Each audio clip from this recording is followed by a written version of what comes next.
Hello friends, उम्मीद है आप लोग की पढ़ाई अच्छी चल रही होगी। आइए अब हम लोग क्या करेंगे कि यूपीएससी में आर्ट एंड कल्चर का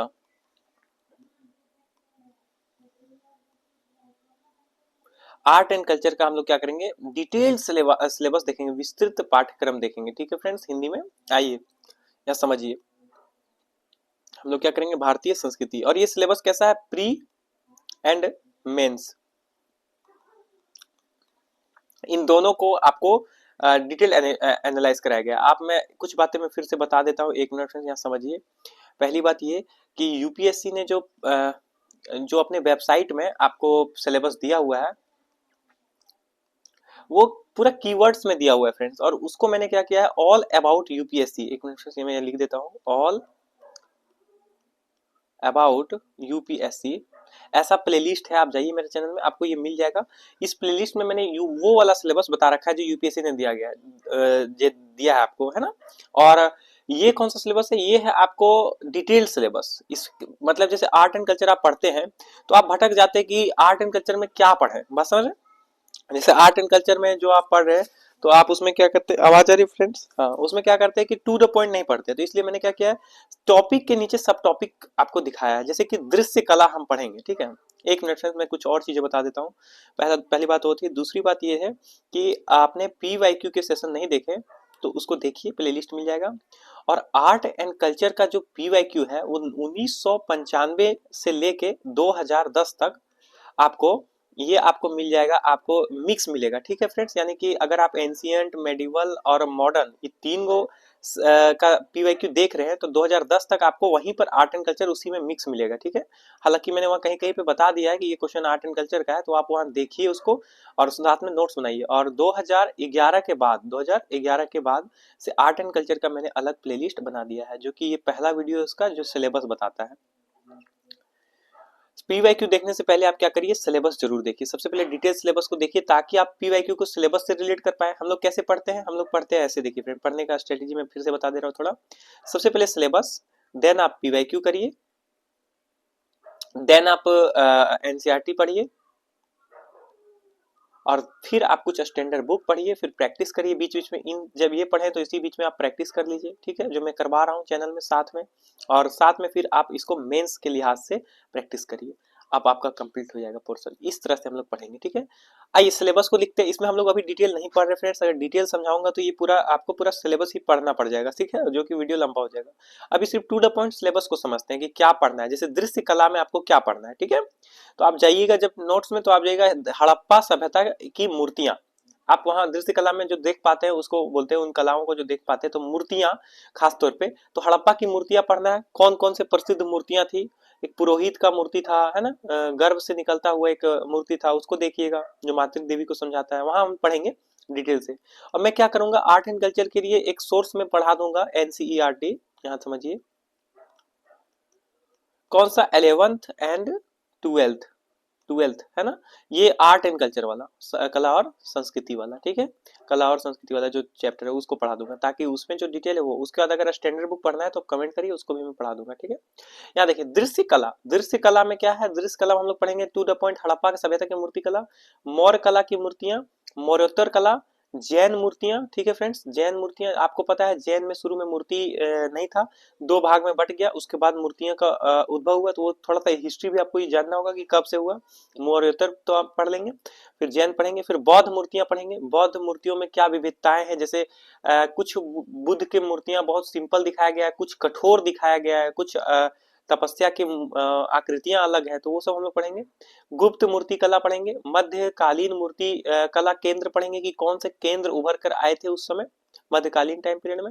और फिर लेटेस्ट हम लोग आधुनिक भारत की मूर्ति कला को पढ़ेंगे, ठीक है। तो मूर्ति कला के बारे में हम लोग ये पढ़ेंगे, मूर्तियों को किन धातुओं से बनाया गया, मूर्ति सब अलग अलग तरीके से पढ़ेंगे कि किन किन मूर्तियों के प्रकार क्या क्या थे। ये मूर्ति हो गया, ठीक है फ्रेंड्स। उसके बाद है वास्तुकला। वास्तुकला का प्राचीन भारत में, एंशियंट टाइम में वास्तुकला, जैसे कि हड़प्पा कला पढ़ेंगे हम लोग, इसमें हड़प्पन आर्ट पढ़ेंगे। उसके बाद मौर्यकालीन वास्तुकला पढ़ेंगे, उस टाइम मौर्य काल में क्या हो रहा था, मौर्योत्तर को पढ़ेंगे। गुप्त काल को पढ़ेंगे फ्रेंड्स, आप समझ पा रहे हैं गुप्त काल को। खजुराहो के मंदिर को पढ़ेंगे। खजुराहो के मंदिर में आपको पता है फ्रेंड्स, जो अभी जो हम लोग वर्तमान में जो जीवन जीते हैं उसकी जो छवियां हैं वो आपको देखने को मिलेगा। वॉइस क्लियर आ रही है फ्रेंड्स? तो एक बात बताइए कि खजुराहो के मंदिर आपने देखे हैं, उसको देखिए, आपको वहां पर बहुत भौतिक जो चीजें हैं उसको दिखाया गया है, वो बहुत ही व्यापक चीजें, बहुत ही सुंदर चीजें हैं, वो उसको देखिए। ओडिशा के मंदिर को पढ़ेंगे, ग्वालियर की मंदिर और विशेषता सिंपल सिंपल हम लोग पढ़ेंगे, ठीक है, ज्यादा पूरा डिटेल नहीं, ये सबको थोड़ा थोड़ा, इसलिए मैंने टू द पॉइंट लिख दिया कि ग्वालियर के मंदिर, तो आप लिख लीजिए उसको। गुजरात के मंदिर, राजस्थान के मंदिर, आप सिलेबस में अगर आप लिख रहे हैं हाथ में तो बस गुजरात राजस्थान ऐसे आप लिखते चलिए तो आपको याद रहेगा, ठीक है। बंगाल के मंदिर, बंगाल के मंदिरों की अलग विशेषता है ना, कैसा है, मंदिर मंदिर में अलग होता है, तीन प्रकार के मंदिर निर्माण होते हैं, नागर, द्रविड़ और आपको बेसर। तो आपको पढ़ना है कि उसमें कौन से कलाएं थी बंगाल में। असम के मंदिर पढ़ेंगे हम लोग, असम के मंदिर पढ़ेंगे। हिमाचल प्रदेश के मंदिर पढ़ेंगे, हिमाचल प्रदेश के मंदिर, क्योंकि पहाड़ी इलाके में बनाया गया मंदिर है तो अलग होगा, वहां की मूर्तियां अलग होगी, तो वो सब पढ़ेंगे। जम्मू कश्मीर की मंदिर पढ़ेंगे। इसलिए अलग अलग स्थानों में मंदिर शैली पढ़ रहे कि अलग अलग स्थानों में अलग अलग प्रकार के, यहाँ व्यापक बड़ा बड़े मंदिर मिलेंगे, यहाँ छोटे छोटे मंदिर मिलेंगे इन क्षेत्रों में, ठीक है फ्रेंड्स। यहाँ देखिए ये छोटे छोटे मंदिर मिलेंगे, तो उसको हम लोग देखते हुए चित्रों के साथ पढ़ेंगे। पल्लव काल के बारे में पढ़ेंगे, उस वक्त मूर्तियों का क्या स्थिति था, चोल काल में मूर्तियां कैसी थी, पांड्य मंदिर को पढ़ेंगे, ठीक है फ्रेंड्स। विजयनगर काल में मंदिरों की बड़े बड़े मंदिर के गेट होते थे, गोपुरम वगैरह, यही पढ़ेंगे, ठीक है। विजयनगर पढ़ेंगे। नायक मंदिर, एक नायक मंदिर बहुत ही फेमस मंदिर है फ्रेंड्स, आप बताइए कमेंट करिए कि नायक मंदिर कहाँ पे है, तो नायक मंदिर के बारे में पढ़ेंगे। केरल के मंदिर के बारे में पढ़ेंगे। वेसर शैली, देखिए फ्रेंड्स सारी शैली पढ़ेंगे, यहाँ लिख दिया है वेसर शैली, तीनों शैली पढ़ेंगे हम लोग। वेसर शैली एक नया शैली था, इसलिए इसको अलग से पढ़ना पड़ रहा है फ्रेंड्स, कि वेसर शैली उभर कर आई थी, नागर और द्रविड़ के अलावा बेसर शैली, तो उसको थोड़ा डिटेल से पढ़ लेंगे। और होयसाल शैली पढ़ेंगे। होयसला शैली है ना फ्रेंड्स, होयसला शैली, होयसला शैली क्या है, राष्ट्रकूट काल में जो मूर्तियां हैं उसको पढ़ेंगे, मंदिर को वो पढ़ेंगे। आइए मंदिर निर्माण समझ गए, अब कुछ इमारतों को जो बनाया गया तो इंडो इस्लामिक भी देखा गया। जब मैंने आपको बताया है कि कोई क्षेत्र, अगर दो क्षेत्र है फ्रेंड्स, आप बताइए, आप अगर यहाँ से यात्रा करते हुए यहाँ जाएंगे और यहाँ कुछ वक्त रहेंगे, तो यहाँ की लाई हुई कुछ संस्कृति, यहाँ के पकाने, भोजन पकाने के तरीके, यहाँ के रीति रिवाज, यहाँ के निर्माण शैली, ये सब लेते हुए आएंगे ना, यहाँ की कुछ संस्कृतियां लाएंगे, यहाँ पे दे देंगे। और जब यहाँ से वह वापस जाएंगे तो वहां पर भी आपको यहाँ की कुछ संस्कृतियां, मसाले और यहाँ की बहुत सारी चीजें आप वहां पर मान्यताएं ले जाएंगे, ठीक है फ्रेंड्स। तो चाहे ना चाहे, जब यात्रा होती है, यात्रा दो कारण से हुई थी, या तो टूरिज्म के लिए है ना यात्रा, या फिर आपको जो लोग शासन करने आए वो है ना, तो इस टाइप से हम लोग वहां पर लाते हैं। इसलिए क्या हुआ कि भारत में इंडो इस्लामिक वास्तुकला भी देखने को मिलता है। जैसे कि दिल्ली सल्तनत जब आप पढ़ते हैं तो शाही शैली आप देख पाते हैं फ्रेंड्स, शाही शैली, एक मिनट फ्रेंड्स, शाही शैली, शाही शैली आप देखते हैं कि वहां की कैसी निर्माण शैली है। प्रांतीय शैली उस वक्त क्या थी, और मुगल शैली, वास्तुकला की सिख शैली, सिख शैली को भी पढ़ लेंगे, ठीक है। वास्तुकला में राजपूत वास्तुकला, मुख्य विशेषता, इन सब की क्या है, मुख्य विशेषताएं क्या क्या है, इसको हम लोग पढ़ते चलेंगे, सिर्फ मुख्य विशेषता, हम लोग को टू द पॉइंट पढ़ना है, ठीक है, जिससे क्वेश्चन बन पाए और मेंस में हम लोग उसको यूज कर पाए, ठीक है। यहाँ देखिए आधुनिक वास्तुकला, आधुनिक वास्तुकला को पढ़ेंगे। लेटेस्ट में जो वास्तुकला उभर के आए, जैसे कि यूरोपीय का प्रभाव आपको पता है, जब यूरोपीय यहाँ आए तो यहाँ अपनी कुछ प्रभाव लाए, क्योंकि हम लंबे समय तक रुके थे, तो वहाँ की संस्कृतियां, वहाँ के निर्माण पद्धति को यहाँ लाए, ठीक है। यूरोपियन प्रभाव, उनसे बने प्रमुख स्थलों को हम लोग पढ़ेंगे कि कौन कौन से निर्माण शैली है। इंडो समसैनिक वास्तुकला है ना, सर सैनिक है ना, इंडो सर सैनिक वास्तुकला, इसको पढ़ेंगे। आजादी के बाद की अवधि में जो वास्तुकला उभर कर आई उसको पढ़ेंगे, ठीक है फ्रेंड्स। पेंटिंग्स, हाँ देखिए भारत में पेंटिंग, चित्रकला, ठीक है फ्रेंड्स, चित्रकला। अब मुझे एक क्वेश्चन बताइए, कमेंट में बताइएगा कि एक ऐसा शासक था मध्यकालीन टाइम में जो एक चित्र में अनेक चित्रों को, जो देखिए अगर एक चित्र में अगर एक तितली बना है, एक चिड़िया बना है, एक पहाड़ बना है, तो वो ये बता देता था कि पहाड़ कौन सा चित्रकार बनाया है, तितली कौन सा चित्रकार बनाया है, और ये अन्य चीजें ये कौन सा चित्रकार बनाया है। तो ये ऐसा कौन सा था जो एक चित्र में अनेक चित्रकारों द्वारा बनाए गए चित्रों को वो बता देता था, ऐसा कौन था, उसका नाम लिखिए, ठीक है। और आपको पता है मेडिवल टाइम में पेंटिंग बहुत चरमोत्कृष्ट अवस्था में पहुंच गया था। भारत में भक्ति चित्रों की परंपरा, भारत में भक्ति चित्रों की परंपरा हम लोग पढ़ेंगे कि भक्ति चित्रों की क्या परंपरा रही थी उस वक्त। उसके बाद फिर भक्ति के लिए चित्र आया था ना, कि भक्ति के दिखाते हुए दर्शाया गया चित्रों को, वो पढ़ेंगे। भारत में लघु चित्रों की परंपरा पढ़ेंगे, और इसी को हम लोग दक्षिण चित्रकला में भी पढ़ देंगे, है ना, लघु चित्रकला जो दक्षिण में फैला, इसको ये पढ़ लेंगे। दक्कन में पेंटिंग पढ़ेंगे, दक्कन में कैसा पेंटिंग शैली था, राजपूत पेंटिंग शैली पढ़ेंगे, पहाड़ी पेंटिंग शैली पढ़ेंगे, ठीक है फ्रेंड्स। पेंटिंग्स में एक चीज और करेंगे कि भित्ति चित्रकला को भी हम लोग पढ़ेंगे। यहाँ देखिए भारत में भित्ति चित्रकला, यहाँ एक मिनट, यहाँ देखिए भारत में भित्ति चित्रकला।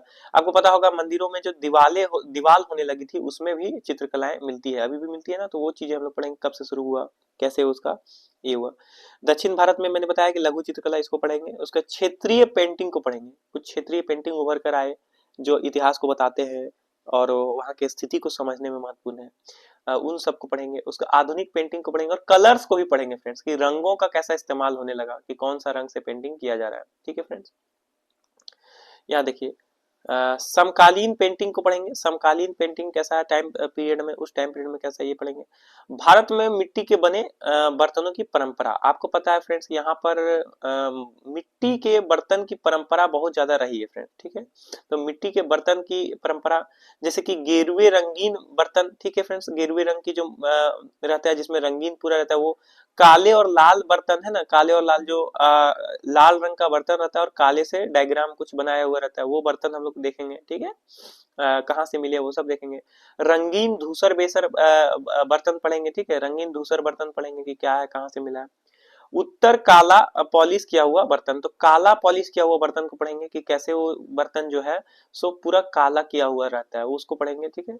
चमकदार और गैर चमकीले मिट्टी के बर्तन, कुछ चमकीले बर्तन है और कुछ गैर चमकीले, उन दोनों को हम लोग पढ़ेंगे, कहाँ से उसके साक्ष्य मिलते हैं उन बर्तनों के, ठीक है, ये सब पढ़ेंगे। आइए मिट्टी के बर्तन। भारत में संगीत पढ़ेंगे फ्रेंड्स, आप म्यूजिक सुनते हैं कि नहीं ये कमेंट करिएगा। देखिए आप जब परेशान हो तो मैं बोलूंगा कि आप म्यूजिक सुना करें, ठीक है। इससे क्या होगा कि आपको रिलीफ मिलता है, हार्मोन्स जो होते हैं वो एक्टिवेट होते हैं जो आपको रिलैक्स कर सकता है, तो आप ये सुनिए। बहुत आप लोग सुनते होंगे, तो आप किस टाइप के सुनते हैं वो हमको कमेंट करिए, ठीक है, कि किस टाइप के म्यूजिक आपको पसंद है सुनना। आइए देखिए भारत में भारतीय संगीत के मुख्य स्तंभ, तो संगीतों के कुछ जो मुख्य स्तंभ है या संगीतों के रूप जो है इसको हम लोग पढ़ेंगे, ठीक है। संगीत वाद्य यंत्र, क्या पढ़ेंगे, संगीत वाद्य यंत्र। आपने अगर न्यूज़पेपर पढ़ते आप या बच्चे में आप जब थे तो आपने जो कुछ किताबें पढ़ी होंगी उसमें वाद्य यंत्रों को बताया गया है, ठीक है। वो वाद्य यंत्रों के बारे में बताता है, खासतौर पे भारतीय परिप्रेक्ष्य में आपको क्या पढ़ना है, वाद्य यंत्र मतलब म्यूजिक में जो चीजों से बजता है उसको, इंस्ट्रूमेंट्स, उसको आपको पढ़ना है। संगीत से संबंधित संस्थान, कुछ संस्थान बनाए गए हैं उसको पढ़ना है संगीत के बारे में, ठीक है फ्रेंड्स। आइए नृत्य के बारे में समझिए, नृत्य के बारे में क्या आपको जो गान आता है फ्रेंड्स, जो आपके लोक संगीत है क्या आपको आता है कि नहीं फ्रेंड्स, या जो गीत होते हैं जो गांव में या फिर जो पुरानी महिलाएं गाया करती है, आपको आता है कि नहीं, आप उसे देखिए। अपने कल्चर को बचाना हमारा एक जिम्मेदारी भी है फ्रेंड्स, तो अपने कल्चर को मिटने नहीं देना। तो आप क्या करिए कि कुछ संगीत आता है कि नहीं वो आप कमेंट करिए कि वो आता है कि नहीं, या फिर गाइए या सीखिए उसे, ठीक है फ्रेंड्स। भारत में नृत्य, भारत में नृत्य, इससे आप प्राचीन नहीं हो जाएंगे फ्रेंड्स, आप उसे सीखिएगा तो आप उसको संस्कृति को बचा रहे हैं, ठीक है फ्रेंड्स। भारत में नृत्य, भारत में नृत्य कई परंपरा है नृत्य का, जैसे कि भारत में नृत्य की अवधारणा कैसे विकसित हुई ये पढ़ेंगे। अष्ट न्यायिक, इसके बारे में क्यों है, अष्ट न्यायिक की अवधारणा क्या है इसको पढ़ेंगे। भारत में आठ शास्त्रीय नृत्य के रूप पढ़ेंगे, क्या क्या रूप है नृत्यों के। लोक नृत्य पढ़ेंगे और आधुनिक नृत्य पढ़ेंगे। आप एक काम करिए फ्रेंड्स, अपने सांस्कृतिक क्षेत्रों में जो आप जहां निवास करते हैं उस राज्य में उस क्षेत्रों में कौन से नृत्य प्रसिद्ध हैं ये कमेंट करिए, इससे पता चलेगा कि आप अपने संस्कृति को जानते हैं कि नहीं बेहतर तरीके से, ठीक है। उन नृत्यों को क्या आपने कभी किया है कि नहीं, जैसे अगर कोई पंजाब से और भांगड़ा नहीं किया है तो फिर वो गलत बात है, उसको आपको सीखना चाहिए, ठीक है। आप अपने चीजों को सीखिए, जो चीज आपको दिखाया गया है, ठीक है, तो उसको सीखिए। आप कौन से क्षेत्र से हैं और आपका वहाँ का प्रसिद्ध नृत्य का नाम क्या है वो आप लोग कमेंट करिए, इससे मुझे भी जानने में अच्छा होगा। यहाँ देखिए भारत में मार्शल आर्ट, मार्शल आर्ट इसको ज्यादा नहीं पढ़ेंगे फ्रेंड्स, इसको क्या करेंगे थोड़ा सा बस पढ़ेंगे कि उत्पत्ति कैसे हुआ और इसमें जो पारंपरिक मार्शल आर्ट का रूप है उसको पढ़ेंगे और कैसे विकास हुआ भारत में, बस इतना ही, ठीक है। भारत में रंगमंच, आपको पता है फ्रेंड्स जो फिल्म इंडस्ट्री है आज, ठीक है, जो बड़े बड़े एक्टर्स होते हैं जो मूवीज में काम करते हैं, एक मिनट फ्रेंड्स, तो देखिए फ्रेंड्स हम लोग क्या पढ़ रहे हैं, हम लोग पढ़ रहे हैं भारतीय रंगमंच। भारतीय रंगमंच जैसे कि जो मैं बता रहा था कि जो फिल्म इंडस्ट्री में जो हीरोज होते हैं वो भी कई हीरोज देखिएगा, अभी जो लेटेस्ट जो हीरो आए हैं वो ना कई रंगमंचों से उभर कर आए हैं, बहुत बेहतरीन एक्टर्स जो है। रंगमंच को आप जरूर देखिए, कॉलेज के दिनों में आप जरूर रंगमंचों को देखे होंगे, ठीक है, आप उसमें अगर पार्ट भी लिए होंगे तो बहुत ही आपको सीखने को मिला होगा। तो भारतीय संस्कृत रंगमंच को समझिए कि भारतीय संस्कृत रंगमंच क्या था, क्षेत्रीय रंगमंच को देखेंगे, आधुनिक रंगमंच को, और भारतीय रंगमंच का पुनर्जागरण कैसे हो रहा है उसको हम लोग समझेंगे। ठीक है फ्रेंड्स।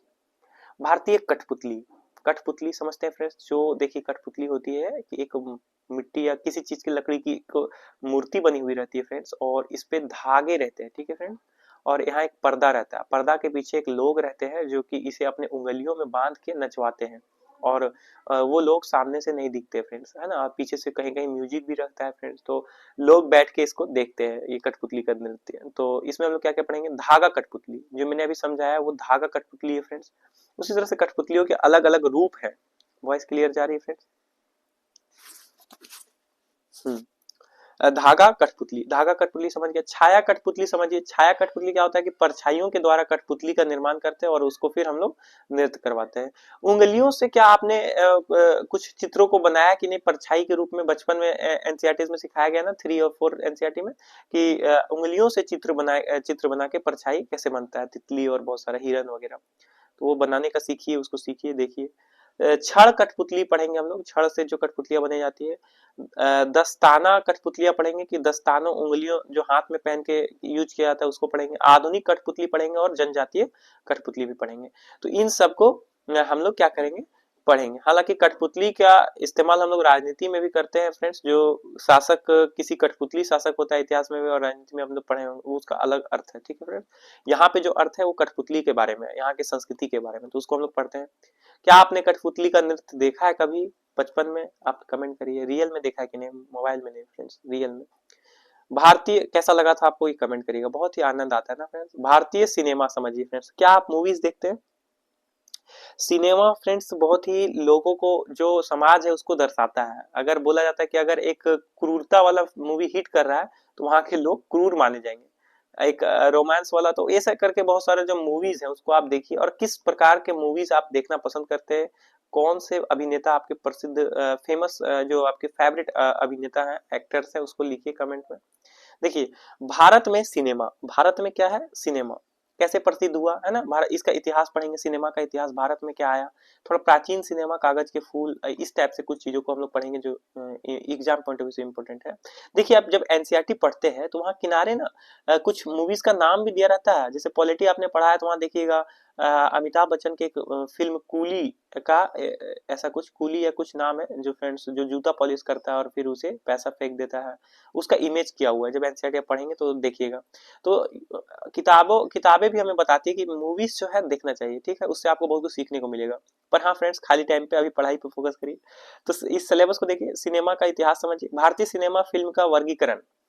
तो भारतीय सिनेमा का वर्गीकरण भी किया गया है कि फिल्म को कैसे अलग अलग वर्गों में बांटा गया है, इसे हम लोग पढ़ेंगे। भारतीय संगीत, देखिए पिक्चर्स में अगर गाना नहीं आएगा फ्रेंड्स, सॉन्ग, तो पिक्चर मतलब बहुत हद तक हिट नहीं कर पाता है। आप कमेंट करिएगा, ऐसा मूवी एक है, मूवी बहुत सारा मूवी ऐसा जिसमें एक भी संगीत नहीं है पर वो हिट कर गया था, या फिर वो ऐसा बहुत कम है पर है, तो उसको कमेंट करिए। भारत में संगीत जो ऊपर पढ़ा उसी को यहाँ थोड़ा सा और पढ़ लेंगे। ठीक है फ्रेंड्स, यहाँ चलिए आगे। हमें एकदम गर्व होना चाहिए फ्रेंड्स कि हमारे भारत में अनेक धर्म निवास करते हैं फ्रेंड्स, अनेक धर्म। ऐसा नहीं मानना चाहिए पूर्वाग्रह से ग्रसित कि हमारा धर्म सर्वश्रेष्ठ है, हमारे धर्म के अलावा और कोई धर्म दुनिया में अच्छा है ही नहीं फ्रेंड्स, ऐसा नहीं है। अनेक धर्मों की अपनी अपनी मान्यताएं हैं फ्रेंड्स। एज ए सिविल सेवक आप उन धर्मों के लोगों को, उन संप्रदायों के लोगों के लिए कुछ कर पाइएगा फ्रेंड्स। और ये बेहतरीन चीज है कि अनेक अनेक धर्मों के बारे में वहाँ की शिक्षाओं को आप समझते हैं। जैसे हर एक धर्म में अपनी कुछ मान्यताएं हैं, परंपराएं हैं, उसको समझना, देखना एक आनंदमय चीजें प्रदान करता है धर्मों के बारे में। जैसे पूर्व वैदिक धर्म, कि वैदिक काल से पूर्व कैसा धर्म था, और धर्म में परिवर्तन भी आया है फ्रेंड्स, ये आप देखते चलिएगा। ठीक है, यहाँ देखिए हिंदू धर्म, ये शुरू की मान्यताएं क्या है, फिलॉसफी क्या, अभी का क्या है फिलॉसफी, ये कमेंट करिए। बौद्ध धर्म, ठीक है फ्रेंड्स, बौद्ध धर्म, धर्मों में हमें एकदम सभी को एक बेहतरीन नजर से देखना है और सभी में जो शिक्षाएं हैं उसको हम लोग को ग्रहण करना। अष्टांगिक मार्ग और अनेक अनेक मार्ग इसमें दिखाए गए हैं। जैन धर्म को पढ़ेंगे कि कैसे अनेक संप्रदाय में बटे, जैन धर्म को पढ़ेंगे। सिख धर्म पढ़ेंगे हम लोग, सिख धर्म पढ़ेंगे। इस्लाम धर्म का उदय, स्थापना कब, ये सब हम लोग पढ़ेंगे। इस्लाम को शांति का धर्म माना जाता है फ्रेंड्स, आपको ये जानकर आश्चर्य हो, ये इस्लाम धर्म को शांति का धर्म माना जाता है, इसलिए हम लोग इसको बेहतरीन तरीका से पढ़ेंगे। क्या मान्यताएं हैं, क्या है, इसको पढ़ेंगे। ईसाई धर्म की उत्पत्ति, भारत में कैसे आगमन, ये सब हम लोग पढ़ेंगे इसके बारे में। ईसाई धर्म के बारे में पढ़ेंगे, पारसी धर्म के बारे में पढ़ेंगे, यहूदी धर्म के बारे में, और भारत में इन सबों का क्या दर्शन रहा इसके बारे में पढ़ेंगे कि भारत के कुछ दर्शन, कुछ फिलोसोफर्स को पढ़ लेंगे वहां पे, ठीक है, जो इंपॉर्टेंट है यूपीसी पॉइंट से। भक्ति और सूफी आंदोलन, ठीक है फ्रेंड्स, देखिए जब धर्म आया तो उसमें कर्मकांड आए, और कर्मकांडों से मुक्ति के रूप में अलग संप्रदाय के रूप में उभरे, जो भक्ति और सूफी आंदोलन के रूप में जानते हैं हम लोग, ठीक है। तो भक्ति आंदोलन को पढ़ेंगे। वैष्णव आचार्य तत्व मीमांसा को की स्थापना को पढ़ेंगे। तत्व मीमांसा के बारे में थोड़ा सा पढ़ लीजिएगा। भक्ति आंदोलन के अन्य संतों के बारे में पढ़ेंगे। संत के बारे में कैसे पढ़िएगा, मैं फिर से बता देता हूँ। संत के बारे में आप जब पढ़िएगा तो आप क्या करिएगा कि उसका टाइम पीरियड क्या है ये पढ़िएगा, और उसके टाइम पीरियड में जो राजा या उनका जो था उसका क्या टाइम पीरियड, कौन सा राजा निवास कर रहा था, वो पढ़ लीजिएगा, पीओक्यू में पूछा है। मैं फिर बता दूं, भक्ति और सूफी आंदोलन से भर भर के पीवाईक्यू है, आप जाके देखिए उसको, तब आपको एंगल से पढ़ना है आपको। भक्ति आंदोलन में अन्य संतों को इस टाइप से पढ़िए। महाराष्ट्र धर्म और सूफीवाद को भी पढ़ना है फ्रेंड्स। आइए, भारत में भाषाएं और साहित्य, धर्मों का विकास हो गया। अब अनेक भाषाएं हैं फ्रेंड्स, यहाँ पर बहुत सारे भाषाएं हैं जो यहाँ पे बोले जाते हैं, और अनेक भाषाओं में साहित्यों का निर्माण होने लगा, ठीक है। तो अब जब हम साहित्य को पढ़ेंगे तो हमें साहित्यों को पूरा डिटेल नहीं पढ़ना है फ्रेंड्स, हमें बस प्रमुख साहित्य और उसके रचयिता को पढ़ना है, और उसका टाइम पीरियड पढ़ना है, बस इतना। और एक दो साहित्य ऐसे हैं जिसमें प्रेम प्रसंग है ना, जो यूपीसी का फेवरेट क्वेश्चन है, प्रेम प्रसंग या रिलेशनशिप्स के बारे में, या कुछ जो कुछ उसकी स्टोरी है, जैसे वार्तालाप हो गया, इस सब को हम लोग क्या करेंगे, ध्यान से देखेंगे। भारत में भाषाएं और साहित्य के बारे में, जैसे कि कौन कौन से साहित्य, संस्कृत साहित्य, पाली साहित्य है ना, ये आपको हुआ था, जो लोग नहीं पढ़ पा रहे थे है ना, तो बाद में पाली भाषा आया जो बौद्ध धर्म से में बहुत फेमस हुआ था। प्राकृतिक साहित्य को पढ़ेंगे, प्राकृतिक साहित्य, तमिल साहित्य, तेलुगु साहित्य, और ये भी जान पाइएगा कि जब जब संस्कृत साहित्य में क्या बातें हो रही थी उस समय पाली या तेलुगु में क्या हो रही थी, तुलना भी आप कर पाइएगा। मलयालम साहित्य, कन्नड़ साहित्य, और फिर एक सेकंड, उड़िया साहित्य, असमिया साहित्य, बंगाली साहित्य, गुजराती साहित्य और राजस्थानी साहित्य, इन सब के बारे में आप हल्का हल्का जानिएगा। पंजाबी साहित्य, मराठी साहित्य, हिंदी साहित्य, और फिर फारसी साहित्य और उर्दू साहित्य, ठीक है फ्रेंड्स। हम लोग पूरा साहित्य नहीं पढ़ेंगे फ्रेंड्स, साहित्य अगर आपने ऑप्शनल में लिया है फ्रेंड्स इसमें से कोई, तो वहां पे आप पूरा डिटेल साहित्य पढ़ेंगे, रचनाओं को पढ़ेंगे। और आप किस भाषा को जानते हैं फ्रेंड्स, ये आप कमेंट करिए। जैसे कि समझिए, जैसे कि एक होता है हिंदी, ये आपको पता होगा मेरे ख्याल से। इंग्लिश, ये आप जानते होंगे हल्का फुल्का, इंग्लिश हो गया, हिंदी हो गया। और एक स्थानीय भाषा बहुत सारे हैं फ्रेंड्स, ओडिया, पंजाबी, तेलुगु, तमिल, खोरठा, आपको क्या आता है ये आप कमेंट करिए, ठीक है। ये हो गया। उसके बाद फिर इसके अलावा अन्य, जैसे कभी मौका मिला होगा आपको जेएनयू जैसे संस्थान में पढ़ने का, तो वहां पे या फिर अन्य विश्वविद्यालय में, वहां पे आपको अनेक फॉरेन लैंग्वेजेस सिखाए जाते हैं। तो आपने अगर किया होगा कभी बैचलर टाइम में, तो वो लिखिए कि आपने कौन कौन से भाषाएं जानते हैं। जैसे आपको जैसे कि आपको कोरियन आता होगा या कुछ भाषाएं आती होगी, उसको आप लिखिएगा, ठीक है फ्रेंड्स। आइए, विविध विषय, जैसे कि अब हम लोग टॉपिक समझ गए, अब विविध विषय कुछ पढ़ना है। जैसे कि भारतीय हस्तशिल्प, भारतीय हस्तशिल्प, भारतीय हस्तशिल्प में प्रधानमंत्री मोदी जी ने बहुत ही योगदान दिया और बहुत सारी योजनाएं निकाली जिससे हस्तशिल्प का विकास हो सके। एज ए फॉरेनर जब यहाँ कोई इंडिया में आता है तो यहाँ से जरूर वो हस्तशिल्प की चीजें ले जाता है फ्रेंड्स, क्योंकि हस्त हाथों से बनाई गई चीजें बहुत ही ये हो जाता है।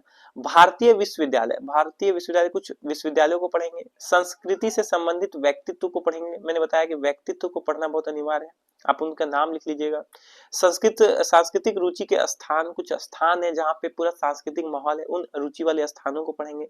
भारत में मेले और त्योहार, ठीक है फ्रेंड्स। एक बात बताता हूँ आपको, आपको बहुत सुनकर अच्छा लगेगा। जब आप आईएएस बनेंगे तो ट्रेनिंग के दौरान आपको भारत दर्शन कराया जाएगा, ठीक है फ्रेंड्स। भारत दर्शन अर्थात मतलब आपको भारत घूमने का मौका मिलेगा उस ट्रेनिंग के दरमियान। तो आपको ये जो किताबों में आप पढ़ते हैं फ्रेंड्स दिन रात लग के कि भारत में जो मेले हैं, त्योहार है, वो सब आपको उस समय भारत घूमने के समय आपको वो काम आ जाएगा फ्रेंड्स। आप वहां पे उसको एनालाइज कर पाएगा रियल में, मतलब कि आप उसको देख पाएगा, जो आप पढ़े हैं उसको एक्सप्लोर कर पाएगा कि ये मेले पढ़ा था मैंने और यहाँ पे मैं घूम रहा हूँ। तो ये बहुत बेहतरीन चीज़ है।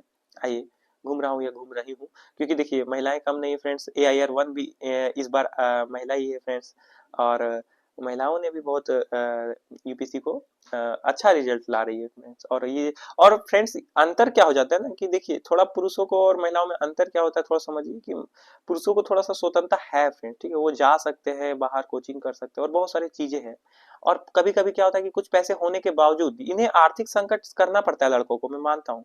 पर लड़कियों को क्या है कि आर्थिक संकट के साथ थोड़ा फैमिली प्रेशर और बहुत सारी चीजें जो बाहर जाने से रोकती है, वो सब चीजें को और भी वो फेस करती है फ्रेंड्स। सामाजिक हर जगह वो ये करती है, तो उसको उसका रिजल्ट हो रहा है, तो फ्रेंड्स आपको ये देख के ज्यादा खुशी होना चाहिए ना कि वो। और AIR 1 जो लाई वो देखिए कितना अटेम्प्ट की, बहुत अटेम्प्ट लगा ना, लेकिन फिर भी वो पेशेंस, पेशेंस आप लड़कियों से सीख सकते हैं, पेशेंस आप सीख सकते हैं, तो पेशेंस लाइए। अगर आप लड़के हैं और लड़कियां हैं तो आप कंटिन्यू रहिए, परेशानी होगी हम जानते हैं, हम लोग ये सब आती है परेशानी, वो कोई दिक्कत नहीं, वो सब सॉल्व हो जाएगा टाइम के साथ, एक बार रिजल्ट करिएगा तो। स्टेट PCS में भी देखिए बहुत महिलाएं परचम लहरा रही, हर जगह है फ्रेंड्स, ऐसा नहीं। आइए देखते हैं। तो भारत में मेले और त्योहार आपने समझा, भारत में सांस्कृतिक संस्थान को पढ़ेंगे, फिर संस्कृति से जुड़े परंपरा और सम्मान को पढ़ेंगे, कुछ सम्मान जो दिए जाते हैं और पुरस्कार है उसको पढ़ेंगे, अब तक किसे किसे मिला है और क्या क्या है। पंचांग युग, प्राचीन भारत में विज्ञान और प्रौद्योगिकी, देखिए प्राचीन भारत में विज्ञान और प्रौद्योगिकी ये जो सेक्टर है इससे क्वेश्चन पूछता है, PYQ है। जैसे कि हमें ये चिकित्सा पद्धति आती थी कि नहीं, ये खोज हमारे मतलब देश के जो वैज्ञानिक है या वो किए हैं कि नहीं, इस पर क्वेश्चन आया। PYQ नहीं देखते हैं तो वहां जाके देखिए, क्योंकि तैयारी का सबसे इंपॉर्टेंट पोर्शन है सिलेबस, PYQ, ये दो चीज आप देखिए, देन आप स्टडी कीजिए। NCERT और बाकी सब मैं करवा दूंगा सब, आप बस लगे रहिए। भारत में सांस्कृतिक धरोहर की यूनेस्को सूची, यूनेस्को सूची आपको आपने देखी है कि नहीं, ये देखिए है ना फ्रेंड्स, एक मिनट फ्रेंड्स। यूनेस्को सूची फ्रेंड्स मैं ला दूंगा, आप कमेंट करिएगा यूनेस्को, और नहीं तो आप देखिए उसको जाके कि कौन कौन सी भारत की जो धरोहर है उसको यूनेस्को ने शामिल किया अपनी सूची में, ठीक है। इस पर मैं अलग वीडियो ला दूंगा, ठीक है, उसको देखिए, आप एक्टिव रहिए इन चीजों को। भारतीय संस्कृति और विरासत के संरक्षण और संवर्धन से संबंधित कानून प्रावधान, देखिए जैसा कि आपने ये पढ़ा है कि जब आप मौलिक अधिकार पढ़ते हैं फ्रेंड्स, तो मौलिक अधिकार में जो लास्ट अधिकार दिया है कि उन अधिकारों का रक्षा संग्रह उनका ये वो इम्पोर्टेंट हो जाता है। उसी तरह से जो संस्कृति है हमारी, उसका हमें प्रोटेक्शन, रक्षा, संरक्षण करना इम्पोर्टेंट हो जाता है, ठीक है। देन हम लोग क्या किए हैं कि कुछ कानूनी प्रावधान बना के रखे, वो हम लोग पढ़ेंगे थोड़ा पॉलिटी एंगल से, पॉलिटिकल साइंस के एंगल से। नवीन घटनाक्रम, कुछ करंट अफेयर्स, देखिए यूपीएससी में करंट अफेयर्स अगर आप नहीं एक्टिव हैं तो फिर आपको दिक्कत हो सकता है, तो मैंने यहाँ कुछ करंट अफेयर्स के बुनियादी टॉपिक्स लिख दिए हैं। हालांकि और भी टॉपिक्स जो अभी घटना घट रहा है उसको आप एक्टिव रहिए, पढ़िए। करंट अफेयर्स पढ़ने में दिक्कत आ रहा है तो आप कमेंट करिए, मैं रोज के रोज करंट अफेयर्स में सोच रहा हूँ उसको कर दूंगा कि आपको करंट अफेयर्स आ जाए, ठीक है, लेकिन कमेंट करिए। तो यहाँ देखिए, असम के मियाँ और उसकी चार चपोरी संस्कृति, ये एक फेमस हुआ था बीच में, इसको पढ़िए, उसके बारे में थोड़ा सर्च करिए, सर्च करने का हैबिट डालिए। Life in mini mini miniature, ठीक है, लाइफ इन मिनिएचर परियोजना जो है इसके बारे में समझिए। अयोध्या का राम मंदिर नागर शैली की वास्तुकला में 3 मंजिला संरचना, ये कैसा है, नागर शैली में 3 मंजिला का संरचना, एक नया चीज हुआ है। और राम मंदिर के बारे में पढ़िए, ठीक है। अमूर्त सांस्कृतिक धरोहर, ICH की राष्ट्रीय सूची, जैसा अंतरराष्ट्रीय सूची यूनेस्को का है उस तरह राष्ट्रीय सूची ICH है हम लोग का। इसमें कौन कौन सी सूचियां, इसको एक क्यूरियोसिटी जगाइए फ्रेंड्स, उसमें आप अपना उसको देखिए, जाके सर्च करिए। कुर्ज बर कुर्ज बरीट है ना, क्या है, कुर्जर बीट योजना जो था, इसको आप एक बार देखिए, जो करंट अफेयर्स पढ़े होंगे उसको पता होगा कि ये योजनाएं आई थी बीच में, ठीक है। यहाँ देखिए, केंद्रीय संस्कृति विश्वविद्यालय विधेयक 2020, इसको देखिए क्या क्या पास हुआ था उसमें। कनकलेन का युद्ध, इसको समझिए कि इस युद्ध का क्या है। उसके बाद पंच प्रतिष्ठित पुरातात्विक स्थल जिसका बजट में भी उल्लेख किया गया था, इसके बारे में थोड़ा डिटेल आप देख लीजिए, सर्च करिए इसको। कोरेगांव की लड़ाई, ये इसको समझिए। और तुलु भाषा, एक मिनट फ्रेंड्स, तुलु भाषा,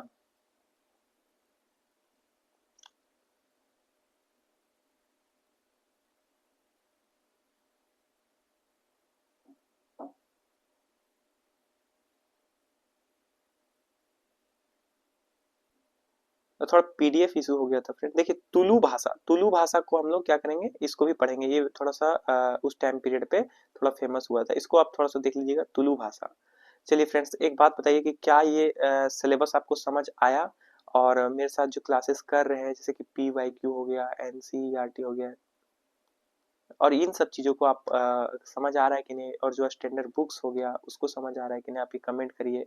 अभी हम लोग बहुत कुछ करेंगे फ्रेंड्स, मेंस आंसर राइटिंग करेंगे, टॉपर्स जो आंसर लिखते हैं उसका एनालाइज करेंगे, हम लोग बहुत सारा चीज़ इसमें करेंगे फ्रेंड्स। आप जुड़े रहिए, ठीक है। और कोई भी परेशानी है तो उसको कमेंट करिए, फैमिली प्रेशर अगर है या कैसा सपोर्ट है उसको लिखिए ना, उससे आपको रिलीफ होगा फ्रेंड्स, शेयर करने से। आप टेंशन फ्री रहिए और बस तैयारी करिए, बस सिलेक्शन बहुत नज़दीक है, आप बस हार मत मानिए, ठीक है फ्रेंड्स। Thank you, friends.